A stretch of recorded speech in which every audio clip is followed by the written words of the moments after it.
You are listening to the Atlanta Real Estate Forum radio show, Around Atlanta edition, showcasing the best of Metro Atlanta, our communities, the attractions, and the special events that make Atlanta great. Welcome to our virtual town square. And now, here are today's hosts. Good morning and welcome back to the Around Atlanta edition. I'm your host, Carol Morgan, joined by my friend and co-host, Todd Schnick. But first, we would like to kick it off by thanking our show sponsor, New American Funding. They are sponsoring our 2021 shows, and it is our 11th year on air. So we are very pleased to be partnered with them. Kind of crazy to believe it's been 11 years, Todd. 11 years. 11 I look years. like my grandfather. You look exactly the same. No, you do not look like your grandfather. You look like you. So I'm excited about this conversation. Yeah, I've yet me again too. found another of Atlanta's secrets that we haven't talked about on air. So I would like to welcome Darlene McLendon. She's president and CEO of the Museum of Aviation Foundation, and she is going to tell us all about the museum, which I cannot wait to hear about. But first, Darlene, take a minute and tell us about yourself. Thank you so much for having me. I moved to the Middle Georgia area back in 1987 when I came in as a radar approach controller with the FAA. So it was kind of like full circle that I ended back here, pretty much exactly where I started. I did take some time and I worked in the Chamber of Commerce industry for about 9 years. Fell in love with community development. And then in 2019, I was asked to take the leadership of the foundation here at the Museum of Aviation. And it certainly has been a challenging year and a half, as we all know, but certainly excited to be here and the future that we have. No doubt about it. Probably one of the coolest jobs in Metro Atlanta, I'll tell you that.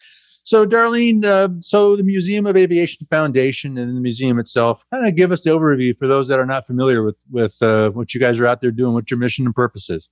The Museum of Aviation is actually part of the Field Museum program of the United States Air Force Heritage Program. So along with exhibits and the history that we try to share with our visitors, we also have education programs that we have to meet and some of those requirements. We are located just south of the main entrance to Robins Air Force Base in Warner Robins, Georgia. We have over 50 acres in our campus. We have indoor and outdoor exhibits. The Museum of Aviation here is the second largest Air Force museum in the United States. And pre-pandemic, we were the fourth most visited military museum in the United States. Wow. Yeah, it's exciting. We saw in 2019, we saw over 600,000 visitors, students, teachers. It was very exciting year. And we know that we can get back to those numbers when the world gets back to whatever normal will be. Whatever it will be. I'm sure you're going to be back to those numbers. Well, tell us a little bit about what we can expect to see when we visit. There's a lot. Let me just go ahead and say that. First and foremost, admission to the museum is free.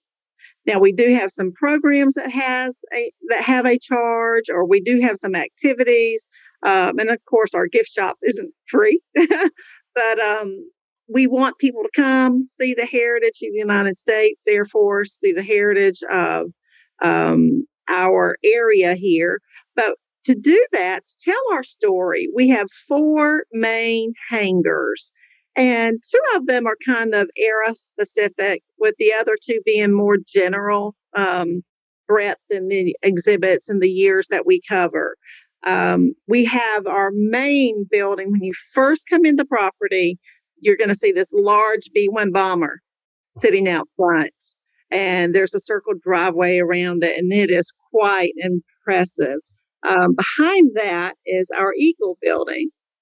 Inside the Eagle building, you're going to find a rotunda, which houses an F-15 that you can kind of get up and close personal views of it. Some of the sections showing some of the electronics have been opened up for people to view. Obviously, everything has to pass through the military approval for what can still be put on exhibit. But in the Eagle building, we also highlight one of our local heroes, born in Macon, Georgia, was General Robert Scott. And we have his P-40 plane with the shark mouth drawn on it. All the kids. Yes, you've got to come see it. All of the kids and the students and the parents, everyone loves seeing that plane and what it means. We have an exhibit that's part of a sample of what the Great Wall in China would look like. Now, it's not part of it's not brought over, obviously, but it is made to look like that guests can kind of walk up and the journey of General Scott, which was included in his book, God is My Co-Pilot. Also, inside that building, we have an amazing birthday room, especially for younger students and younger visitors. It has a C-130 cutout that they actually get to go in and they get to sit and strap themselves like into some of the how our troops were transported as well. So that's very exciting. We have a building called the Neutering Hangar, which tells the Vietnam era story, which is obviously a very sensitive and traumatic story for our country, no doubt. But it's something that definitely deserves for us to always remember and never forget. On campus, we have a POW MIA monument memorial, again, so that we never forget. Our largest hangar sits at the back of the property. It is called the Century of Flight hangar. In it, and one of our biggest draws, is the SR-71 that holds the world speed record. We have the actual plane on display here, and that's always very exciting for our guests to see. We have a Global Hawk on display, which is moving into the unmanned aircraft era and surveillance. And so that's another big draw that we have in the Century of Flight. Also, on the second floor of the Century of Flight, we house the Georgia Aviation Hall of Fame. And that tells a very specific story of how leaders in our state changed the world of aviation for professional, for military, for private. I mean, it's extremely interesting to see all of the honorees that have been inducted to the Georgia Aviation Hall of Fame. And I always encourage people to visit that portion and see these leaders in our state. And obviously, if they were leading in our state, they were leading our nation as well. Then our last hangar, our fourth hangar, we entitled the Scott Hangar in honor of General Scott.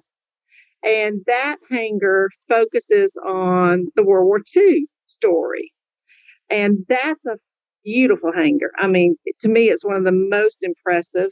And it houses a walk-through exhibit honoring the Tuskegee Airmen, which is a vital story to our nation's history.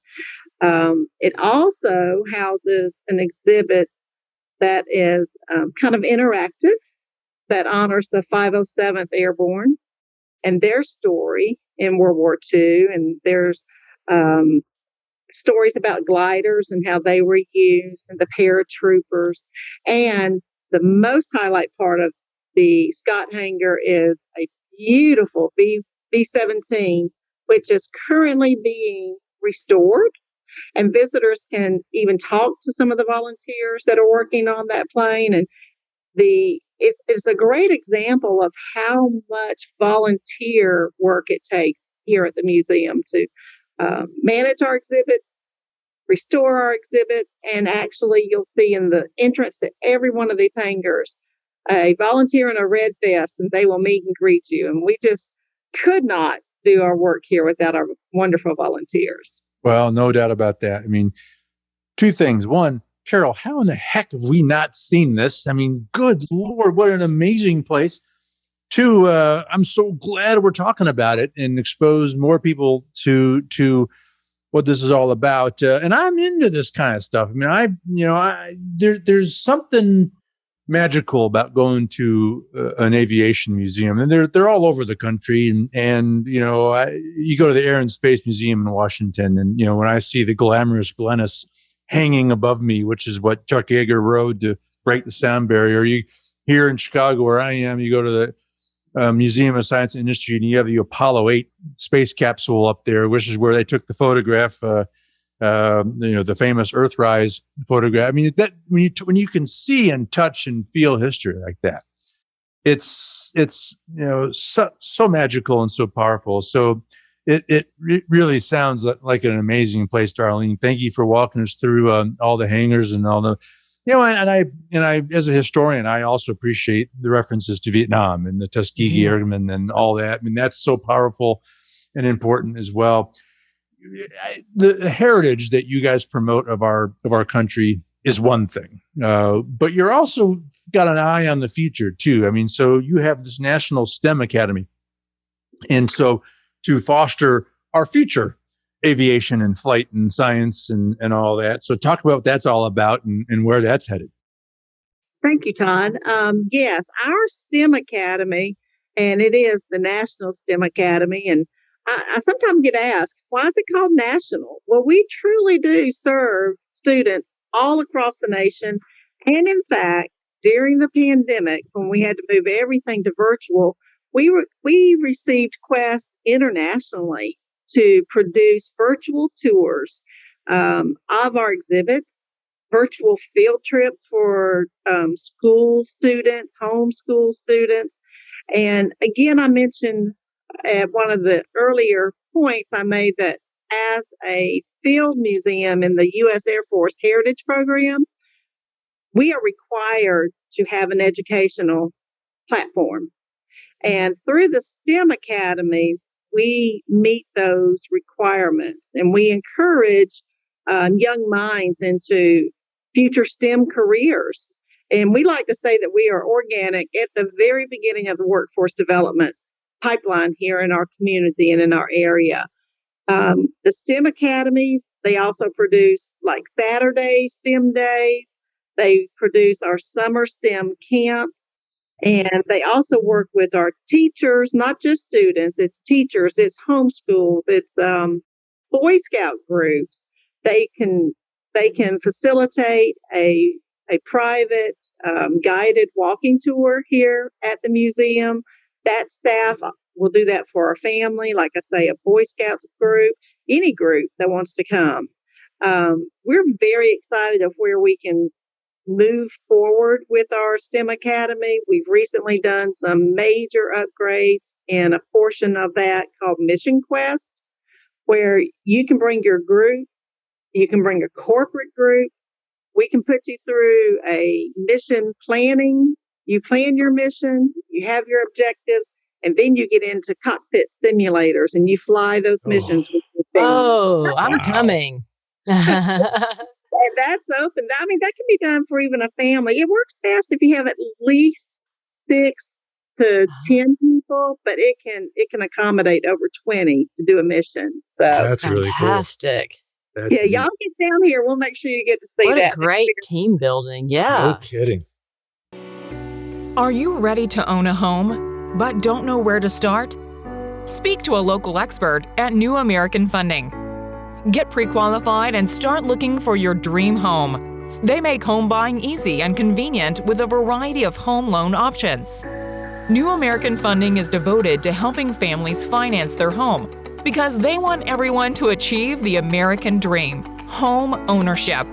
New American Funding's technology is what sets them apart. Whether connecting with your home loan professional in person, online, or through the app, they are there to answer any questions. Call today to get pre-qualified. For more information, call 678-898-3540. That's 678-898-3540.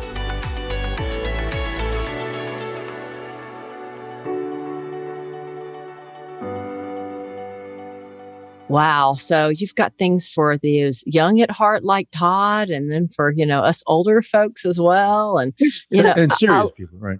yeah, and serious people, and I love the STEM programs. It's so important for us to, educate our kids and get them enthused and excited about careers and, science and technology. And there's just so many opportunities out there that they might not know about and might not have heard about. I'll get political for a quick second. I mean, as we record this, we're just a few days past hearing about China launching a hypersonic rocket.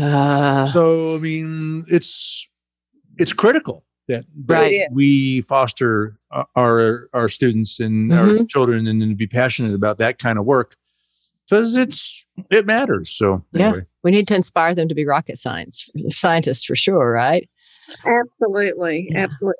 Our future workforce depends on it. But also one thing that inspires everybody here, teachers, myself alike, we're changing the trajectory of some families, generational, with some of the students that we serve. That is so exciting. Oh, absolutely. Yeah, no doubt. Yeah. Well, thank you for your work there.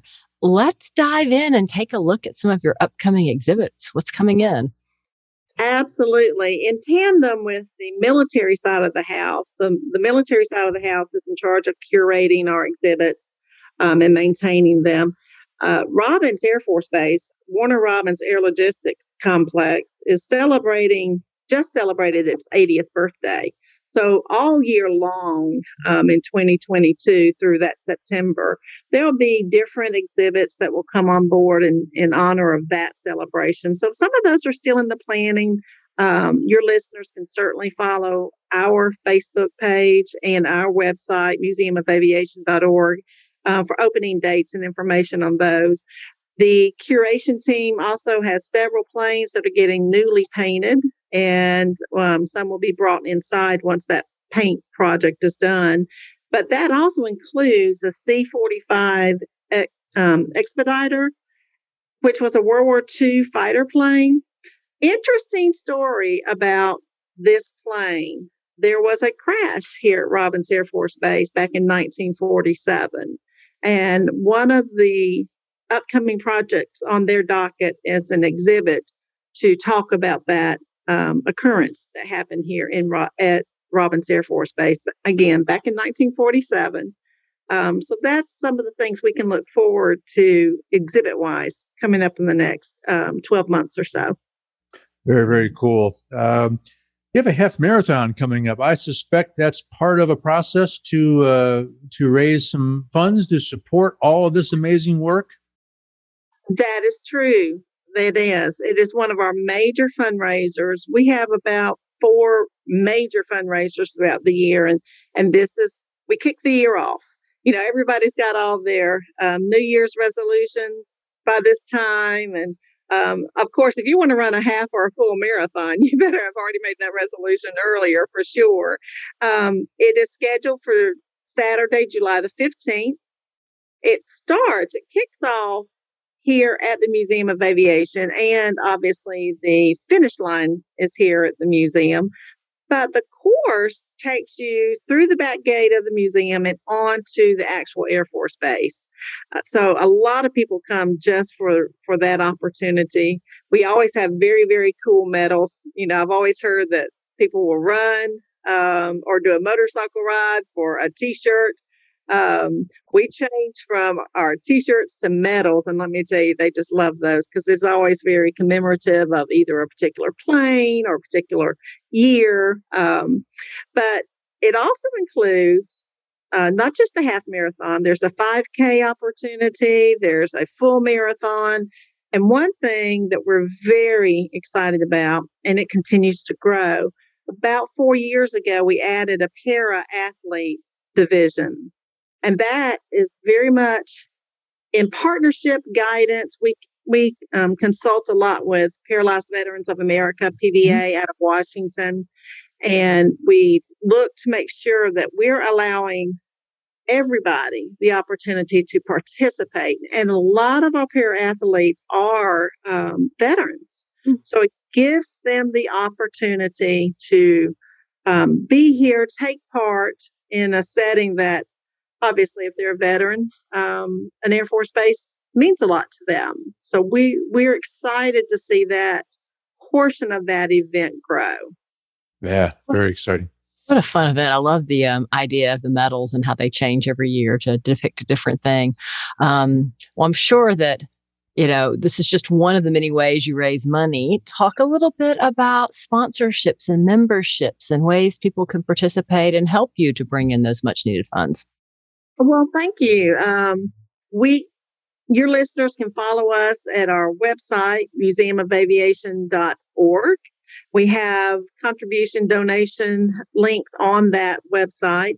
Our event signups are on that website. And even if you just purchase a ticket, obviously that helps support our events and the funds that we need to continue our education programs. The foundation loves the opportunity we have to market the Museum of Aviation. We are the large funding source to extend and grow the exhibits for the military side of the house. We get the privilege to ask for dollars. We currently are in the middle of our annual fund mailing and solicitation for support. But one of the things we're excited about, last year we opened up a new program called Friends of the Museum. It is a membership program with levels beginning at $30 up to $1,000, depending on how much somebody wants to be engaged or support. And that includes some different membership benefits at those different levels. And I would certainly encourage anyone that is interested in that to, again, go to our website, follow us on Facebook. We're on Facebook, YouTube, Twitter, TikTok, Instagram. Just look for Museum of Aviation, and the foundation runs all of those platforms on behalf of the actual property.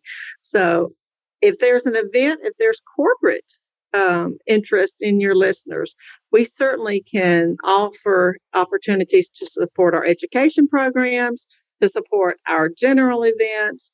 And again, through our marathon, there's a lot of growing interest in how we can support veteran initiatives and allow them to come and be part of the marathon. There's some support opportunity there as well. It's not inexpensive to operate a place like that. You got these planes to keep them, to maintain them. And some of these planes are 80 plus years old, right? So you gotta maintain those. And so I know how important that financial support is. I love the opportunities you have for volunteers as well. I suspect that if someone's interested in volunteering in all the different ways that you do that, they can learn about that through the website as well. They can. They certainly can. And they can always come by and visit. We'd love to walk them through and show them the different opportunities. And even if they don't live local, to do volunteer work on a regular weekly basis. For our big events, we need volunteers. So I promise there's an opportunity we can plug them in and find a way for them to serve and all across the platforms. I have no doubt. And as well as the STEM Academy. Is that where they go to learn information about that? That is correct. Okay. Yes, that is a program of the foundation. And again, I said on our website as well, they can see our upcoming events. We've got some real good stuff coming on toward the end of this year and at the beginning of next year, and they can get all that information on our website. And one last time, what is that website again? Museumofaviation.org. Darlene McLendon, President and CEO of the Museum of Aviation Foundation. Darlene, great to have you. Thanks for carving out some time to join us, and appreciate you guys bringing all that magic to the world. Thank you for everything you guys are doing. Thank you for having me. I really enjoyed it. Pleasure is ours, and so did we. All right. Well, that wraps this week's Around Atlanta edition. On behalf of our show sponsor, New American Funding, my co-host, Carol Morgan, I am Todd Schnick. That is all the time that we have for today. Thank you for tuning in and listening, and we'll look forward to seeing you again right here next week. We'll see you then.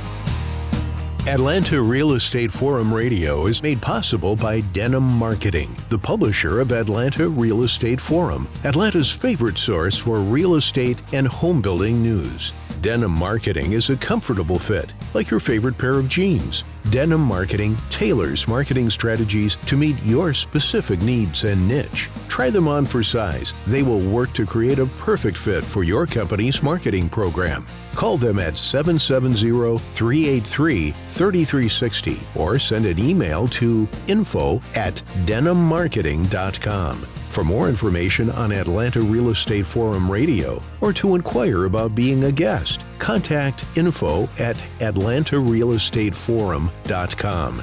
Check out the radio show by visiting atlantarealestateforum.com or by listening to the show on your favorite podcast app.